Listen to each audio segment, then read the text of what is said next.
Dear students, in natural resource economics, we can be concerned about the excavation of various ores from the earth and how this process happens over time.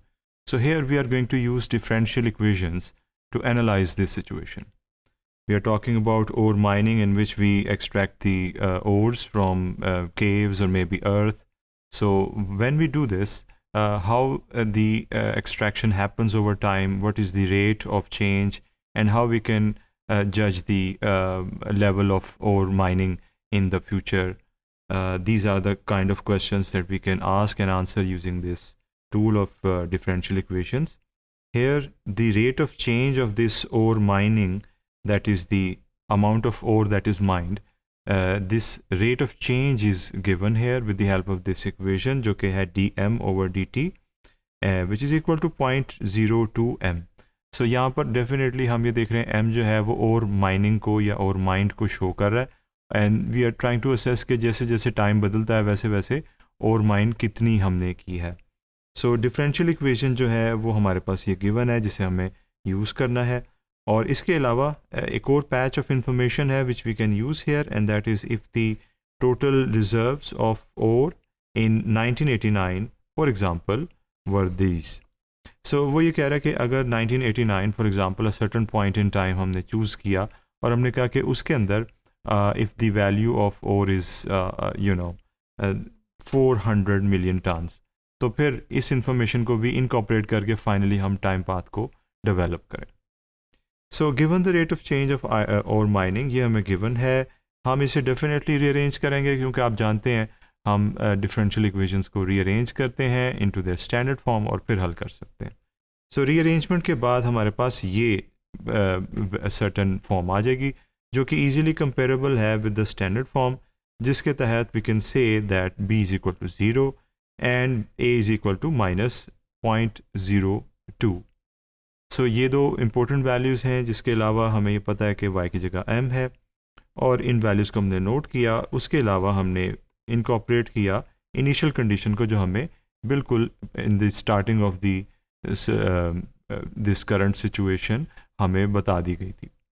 So b यहाँ पर 0 है, ये सबसे पहली बात है जो हमारे सामने है, बिकॉज इसी की बेसिस पर ही वी कैन डिसाइड कि ये होमोजीनियस केस है या नॉन होमोजीनियस केस. तो डेफिनेटली इज होमोजीनियस केस जो हम मैनी टाइम्स समझ सकें.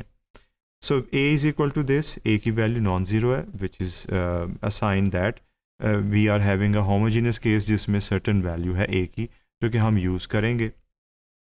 और उसके लिए जो हमारे पास सोल्यूशन का फॉर्मूला है ये भी हमें याद होना चाहिए, and this is this formula जिसमें हम सर्टन वैल्यूज़ हैं उन्हें सब्स्टिट्यूट करेंगे and we will get the solution. A की वैल्यू है जो सब्स्टिट्यूट करनी है, इनिशियल कंडीशन को इंट्रोड्यूस करवाना है और वाई की जगह रेलेवेंट वेरिएबल लिखना है. तो रेलेवेंट वेरिएबल है एम, माइनिंग की बात हो रही है और की, और जो भर्थ का इनिशियल लेवल है और जिसे हम इंग्लिश में कहते हैं वो जो है एम नॉट है, हमें बताया गया. और ए जो है हमारे पास 0.02 है विद अ नेगेटिव साइन, जो फॉर्मूले के नेगेटिव साइन के साथ प्लस होने के चांस है, and definitely it is there, now it is plus. So हमारे पास अब टाइम पाथ डेवलप हो गई है जो कि डेफिनेट इन नेचर है क्योंकि उसमें आर्बिट्रेरी कांस्टेंट नहीं है. तो इसे हम यूज़ कर सकते हैं for further assessment definitely of the dynamic stability, जो कि अब आप देखने जा रहे हैं. तो डायनामिक स्टेबिलिटी की थेरी है जो हम मैनी टाइम्स पहले देख चुके हैं, ये वही थेरी है. यहाँ पर हमें एक चीज़ को फोकस करना है और वो ये है कि पर्टिकुलर इंटीग्रल की वैल्यू 0 है, यानी कि इक्विलिब्रियम वैल्यू ऑफ दी और माइंड इज़ इक्वल टू 0. ये चूँकि होमोजेनस केस था जिसमें पर्टिकुलर इंटीग्रल 0 होता है, that is why we have this situation. So जो इक्विलिब्रियम है that is 0, convergence should take place towards the equilibrium, और it can go away from 0 which is the equilibrium, but definitely this is our cherished point जहाँ पर हम चाहते हैं कि एक टाइम पाथ मूव करे. So mt is equal to this, ये हमने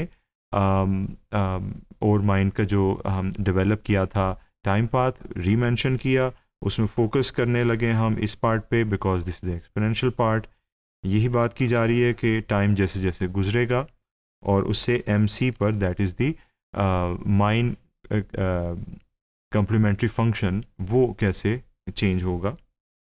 सो ये वो सारा प्रोसेस एक्सप्लेन किया हुआ है. 400 को हमने बताया कि that is the deviation part, जो कि इस केस में पॉजिटिव है. We can write that it is positive. ये है एक्सपोनेंशियल ग्रोथ ओवर टाइम. ये वो एक्सपोनेंशियल फंक्शन है, डेफिनेटली इज़ पॉजिटिव. इसका जो एक्सपोनेंट हमें नज़र आ रहा है पॉजिटिव है.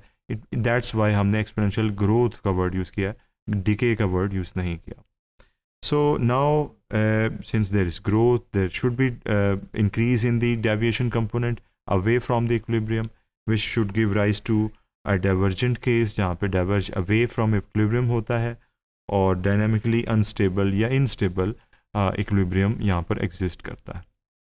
जिसे हम अगर ग्राफिकली विजुअलाइज करें तो ये है टाइम एक्स एक्सिस पे, और ये है हमारे पास माइन का variable.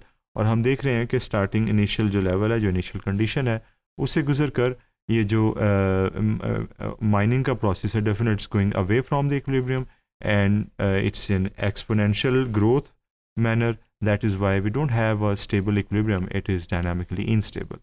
So here, extracting an example from the natural resource economics, we applied differential equation on it, and we tried to find out the time path and definitely the dynamic stability of that. Thank you.